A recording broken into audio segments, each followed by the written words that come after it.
Dominican media mission के दैनिक आहार में आपका स्वागत है। सबों को जय यीशु।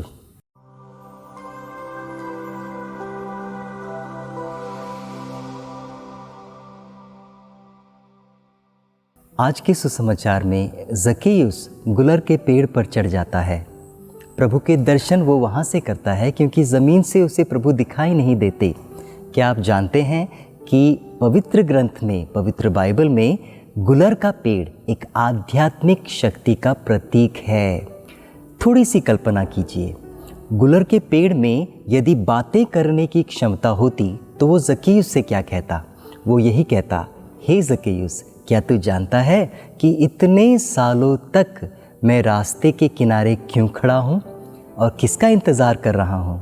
मैं मेरे प्रभु यीशु का इंतज़ार कर रहा हूँ ताकि वो मेरे छाँव पर खड़ा होकर मेरी ओर देखकर बातें करे। क्या तू जानता है कि इतने सालों तक मैंने अपनी टहलियों को क्यों फैला रखा है? इसीलिए फैला रखा है ताकि तुम जैसे लोग जो प्रभु यीशु को देख नहीं पाते हैं, मेरी टहलियों के सहारे उन पर बैठकर प्रभु को देख ही नहीं बल्कि प्रभु से बातें भी कर सके। जैसे कि मैंने कहा कि गुलर का पेड़ पवित्र ग्रंथ में, पवित्र बाइबल में एक आध्यात्मिक शक्ति का प्रतीक है।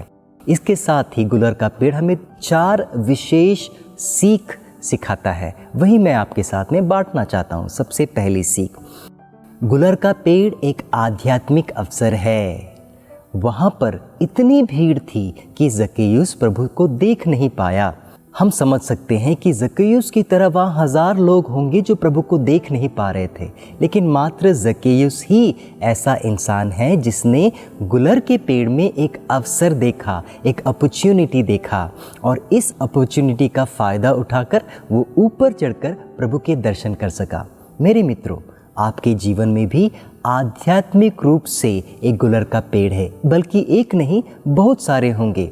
आपको इन गुलर के पेड़ों में अवसर ढूंढना है और उन अवसरों का फ़ायदा उठाकर प्रभु तक पहुंचना है, प्रभु के दर्शन करना है।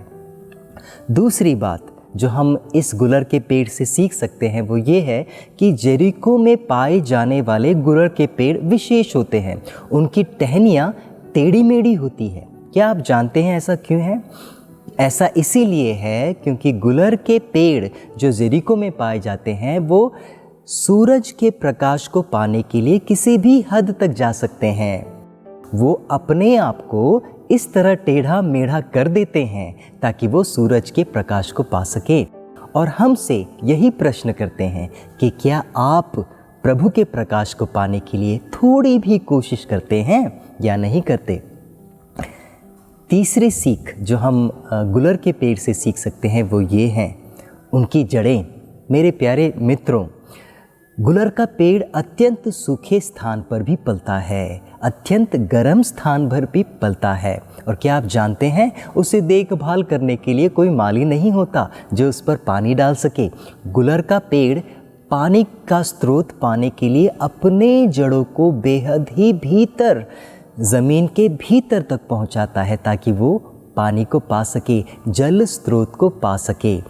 और हमसे यही प्रश्न पूछता है, क्या आप प्रभु से पोषित होने के लिए अपने आध्यात्मिक जड़ों को फैलाते हो? प्रभु का पोषण यहाँ से मिलता है। क्या आप अपने आध्यात्मिक जड़ें यहाँ तक पहुँचा सकते हो? ऐसा वो हमसे प्रश्न पूछता है। और सबसे अंतिम सीख जो गुलर का पेड़ हमें सिखा रहा है वो ये है, निस्वार्थ भाव से अपने आप को समाज के लिए समर्पित कर देना।